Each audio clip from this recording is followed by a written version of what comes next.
Yep, I would say that was my face the entire movie. Hey everybody, and thanks for clicking on this video and checking out my channel. So last night I checked out for the very first time the Emoji Movie.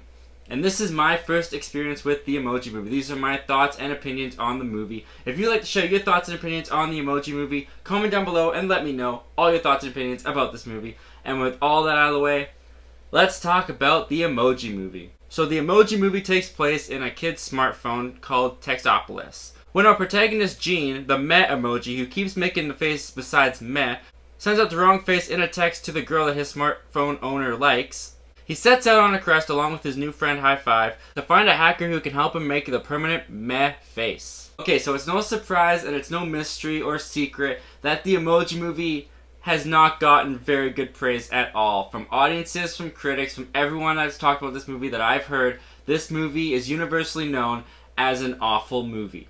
But last night it was on Netflix, so I decided to check it out to gain my own opinion and see if it's as bad as everyone says. And is the Emoji Movie as bad as everyone says? Is it the worst movie in existence? Will it make you hate cinema itself? No, I wouldn't say that. I also wouldn't say it was good.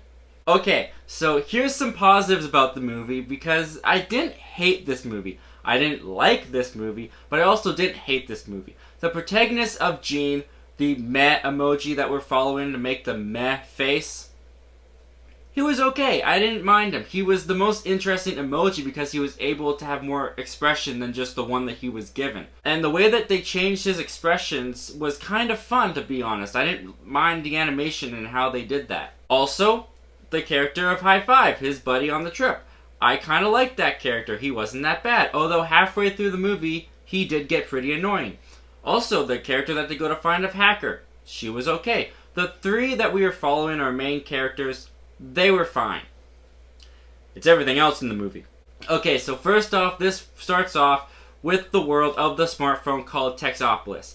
And it just feels like the rest of this movie, completely uninspired. They don't do anything interesting with this world or with building this world. It's just a bunch of generic buildings with smartphone icons and apps on the faces of them, with emojis walking around making the most obvious and annoying jokes and puns you could possibly think of. Yes, well, we have business to attend to. What kind of business? Monkey business. Let me help. Oh, my colon! Is that the time? Hey, my eyes are up here, pal. Any child in elementary school or even in kindergarten could think of these jokes. They are not very funny. They are the lowest hanging fruit on the joke tree that they decided to tell. And I did not chuckle, laugh, or smile once throughout this entire movie. When this movie started off, I actually thought they were trying to tell a movie with a satirical commentary on how us as humans interact nowadays, because there's a large focus on the emojis and the text language as opposed to human interaction and talking to someone. And I kind of thought that's what they were going to go for. But as the movie went on, I realized that was way too much credit to give this movie because they really didn't care what they were telling. This movie comes across as a huge marketing ploy. This movie exists to promote every app and game that is on the smartphone. Spotify, this game called Candy Crush that is super dated now, and Dance Dance Revolution. And I kid you not, there's a part in this movie where they stop the movie and the movie tries to make up a new dance that it obviously is trying to get its younger viewers to turn into a craze. And I will tell you here, right now, I will never, ever, ever, ever, ever, ever, ever do the emoji pop. Because even the dance that they tried to create in this movie felt lazy and uninspired. And like I said, I kind of liked the three characters that we were following. Everyone else in this movie I hate. I don't like anyone else in this movie. I don't like the villain in this movie who smiles about everything. Oh my goodness, that shtick got so old so fast, I actually started to hate it. I also did not like Gene's parents, the meh emojis, who can only make the meh face and the meh tone. So everything they say sounds like they just don't care. Oh no, Gene's missing. Our son. Oh no, I think we're having marriageable problems. It got old really fast, it was not funny, and I also didn't care about those characters because they had no build-up or any kind of character development. I didn't care about anyone in this movie. I kind of cared about the protagonist. I didn't mind watching them. Gene was okay. High Five was okay. Hacker was fine. Everyone else in this movie really annoyed me a lot. And also, the Emoji Movie was directed by Tony Leondis.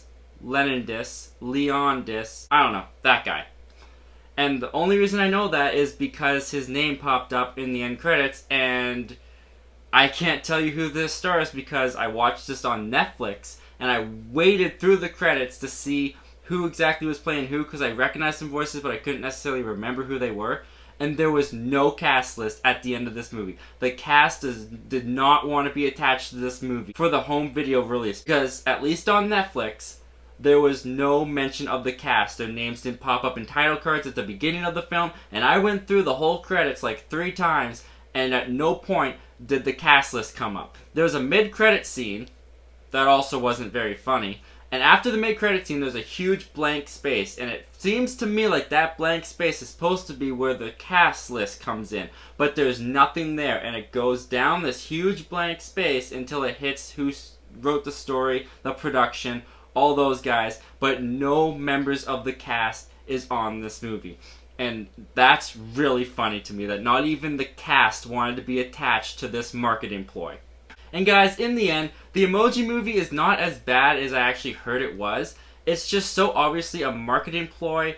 It's so uninspired. It's not very creative. It's not very fun. All the jokes fall flat. It's not funny. It's mercifully short at 1 hour and 18 minutes.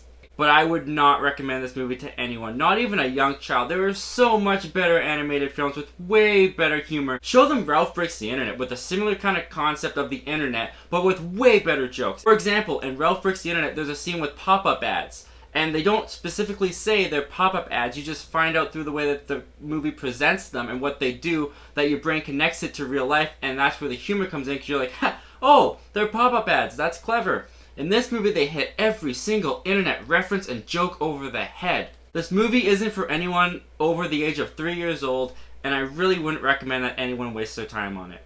Anyway guys, those are my thoughts and opinions and my first experience with the Emoji Movie. And do I even have to ask you what you thought about the Emoji Movie? You probably hated it, right? But if you liked it, comment down below and let me know why. I'd love to hear a different opinion than mine, and I'd love to get a conversation started about that. And once again guys, thank you so much for clicking on this video and checking out my channel. Once again, my name's Zachary Milne. Thank you for talking movies with me, and hope you have yourself a great day.